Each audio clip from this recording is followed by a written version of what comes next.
नमस्कार, मैं रानी गुप्ता और स्वागत है आपका हमारे चैनल में। इस समय जो खबर आ रही है वो दरअसल मुख्यमंत्री योगी आदित्यनाथ से जुड़ी हुई है। आज रामनवमी का अवसर है और जहां पर पूरे देश भर में लोग रामनवमी की खुशी मना रहे हैं, उसी के साथ ही साथ इस दिन 9 दुर्गा के रूप में 9 कन्याओं का पूजन किया जाता है और इसी परंपरा का निर्वहन करते हुए यूपी के सीएम योगी आदित्यनाथ ने गोरक्षपीठ मंदिर में 9 कन्याओं का पूजन किया और विधि विधान के साथ उपासना की।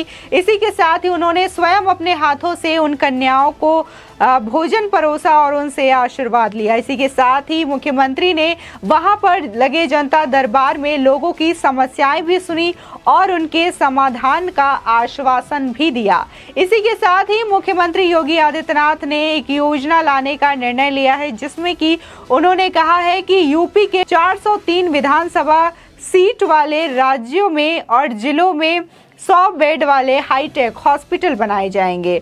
और उसी के साथ ही मुख्यमंत्री योगी आदित्यनाथ ने मुख्यमंत्री आरोग्य मेला का भी शुभारंभ किया, जिसके द्वारा हर रविवार को कोई भी व्यक्ति निःशुल्क अपने हेल्थ चेकअप करवा सकता है और अपना इलाज भी करवा सकता है। इसी के साथ ही मुख्यमंत्री ने गरीबों का ध्यान रखते हुए और माफियाओं और भूमाफियाओं के प्रति जीरो टॉलरेंस की नीति को अपनाते हुए ये आदेश दिया है अधिकारियों को कि जो गरीब अपनी झोपड़ियों में रह रहे हैं, जब तक उनको आवास की सुनिश्चित व्यवस्था नहीं की जा सकती, तब तक वो झोपड़ी अपनी खाली नहीं कर सकते, वो झोपड़ी में ही रह सकते। और अधिकारियों को भी सख्त हिदायत दी गई है कि उनके झोपड़ी को ना हटाया जाए। यानी कि यूँ कहें कि जो बाबा का बुलडोजर है वो माफियाओं के प्रति सख्त रुख रहने वाला है और लगातार कार्रवाई होगी, तो वही गरीबों के प्रति उनकी जो भावना है काफी संवेदनशील रहने वाली है। आइए नजर डालते हैं इस पूरी खबर पर विस्तार से।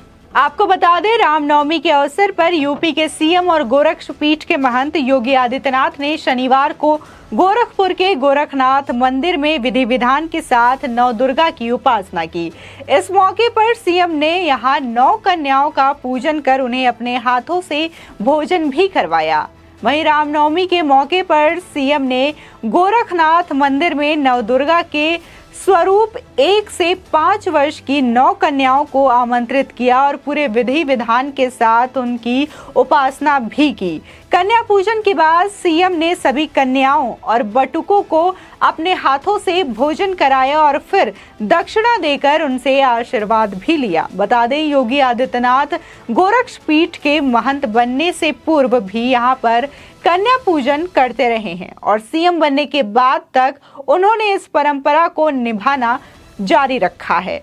आपको बता दें, सीएम योगी हर वर्ष शारदीय और वासंतिक नवरात्र के मौके पर गोरखनाथ मंदिर में विशेष पूजा में शामिल होते हैं और कन्याओं के पूजन के बाद उन्हें खुद भोजन भी कराते हैं। वहीं उत्तर प्रदेश के सीएम योगी आदित्यनाथ ने रामनवमी पर गोरखपुर में जनता दरबार लगाया। आयोजित जनता दरबार में लोगों की समस्याओं को सुना। रविवार को सुबह गोरखनाथ मंदिर में यहाँ जनता दरबार हिंदू सेवाश्रम में लगाया गया। इस दौरान मुख्यमंत्री की ओर से अधिकारियों को निर्देश दिया गया कि सभी के साथ न्याय होना चाहिए। सीएम के जनता दरबार में पहुंचे ज्यादातर लोगों के मामले जमीन विवाद से जुड़े हुए थे। वहीं कुछ लोग इलाज के लिए धन देने की सिफारिश के साथ वहां आए हुए थे। सीएम योगी आदित्यनाथ ने 100 से अधिक लोगों की समस्याओं को सुना। इन लोगों में से ज्यादातर लोगों के मामले जमीन जायदाद और इलाज से संबंधित ही थे। मुख्यमंत्री ने जनता दर्शन के दौरान मौजूद अधिकारियों को जमीन की समस्याओं को जल्द से जल्द निवारण करने का निर्देश दिया। इसी के साथ ही इलाज के लिए जो लोग धन की मांग को लेकर सीएम के पास पहुंचे थे, उनकी समस्याओं को लेकर विशेष ध्यान देने को कहा गया। अधिकारियों को यह दिशा निर्देश दिया गया कि किसी भी व्यक्ति का इलाज धन के अभाव में न रुकने पाए। सीएम योगी ने जनता दरबार में समस्याओं को सुनने के बाद कन्या पूजन भी किया। सीएम हर वर्ष नवरात्र में यहाँ कन्या पूजन करते हैं। इसी कड़ी में रविवार को भी जनता दरबार के बाद उन्होंने कन्या पूजन किया। आपको बता दें, यूपी के मुख्यमंत्री योगी आदित्यनाथ ने रामनवमी की पावन तिथि पर प्रदेश को स्वास्थ्य सुविधाओं की अनुपम सौगात देने की घोषणा की। उन्होंने कहा कि उत्तर प्रदेश के सभी 403 विधानसभा क्षेत्रों में 100 बेड के सभी संसाधनों से युक्त उच्चीकृत अस्पताल बनाए जाएंगे। इसके साथ ही राज्य के प्रत्येक विकास खंड क्षेत्र में 25 से 30 बेड के बेहतरीन CSC PSC उपलब्ध कराने की दिशा में कार्रवाई को तेजी से आगे बढ़ाया जा रहा है। सीएम योगी रविवार को गोरखपुर के जंगल कौड़िया PSC से पूरे प्रदेश के लिए मुख्यमंत्री जन आरोग्य मेला का शुभारंभ कर रहे थे। इस अवसर पर उन्होंने कहा कि हर एक व्यक्ति को उत्तम स्वास्थ्य देना सरकार का कर्तव्य है और हम इस दिशा में हर संभव प्रयास कर रहे हैं। मुख्यमंत्री योगी आदित्यनाथ ने कहा कि एक संवेदनशील सरकार कैसे कार्य करती है। कोरोना काल में उत्तर प्रदेश में सभी लोगों ने देखा कि महामारी के दौरान कोरोना वॉरियर्स के सेवा भाव व टीम वर्क की सराहना करते हुए उन्होंने कहा कि उत्तर प्रदेश में अब तक वैक्सीन की 30 करोड़ डोज उपलब्ध कराई जा चुकी है। फ्री जांच, इलाज व वैक्सीन के साथ डबल इंजन की सरकार ने हर जरूरतमंद को हर माह राशन का डबल डोज भी दिया। ये सभी कार्य निरंतर आगे बढ़ रहे हैं। सीएम योगी ने लोगों को संचारी रोग नियंत्रण अभियान, टीबी व फाइलेरिया मुक्ति अभियान से भी जुड़ने की अपील की है। बता दें, सीएम योगी ने आगे कहा कि आज से प्रारंभ हो रहा जन आरोग्य मेला हर रविवार को प्रदेश के सभी प्राथमिक स्वास्थ्य केंद्रों पर लगेगा। मेले में लोगों को निशुल्क चिकित्सकीय परामर्श, निशुल्क जांच व मुफ्त दवाओं के संबंध में आरोग्य का उपहार मिलेगा। आरोग्य मेला 2020 में ही शुरू किया गया था, लेकिन कोरोना संक्रमण के कारण इसे स्थगित करना पड़ा था।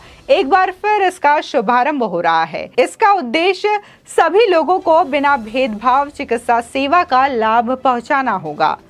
उत्तर प्रदेश में सीएम योगी आदित्यनाथ अपने दूसरे कार्यकाल की शुरुआत से ही लोगों की सुरक्षा के साथ ही उनकी सहूलियत के लिए भी लगातार काम कर रहे हैं और इस कदम में प्रयास भी कर रहे हैं। इसी के क्रम में उन्होंने गरीबों के लिए कई अभियानों की शुरुआत की है। गरीबों के प्रति शुरुआत से ही संवेदनशील रवैया अपनाया जा रहा है, जिसके अंतर्गत आज सीएम योगी ने कहा कि प्रदेश की जनता को आश्वासन दिया गया है कि पुनर्वास से पहले गरीब की झोपड़ी नहीं हटाई जाएगी।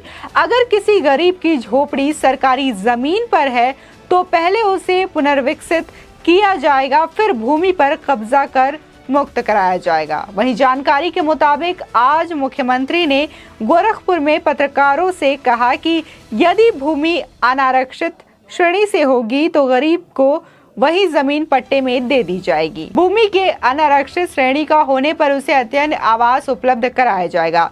इसी प्रकार स्ट्रीट वेंडर के सुव्यवस्थित पुनर्वास के भी निर्देश दिए गए हैं।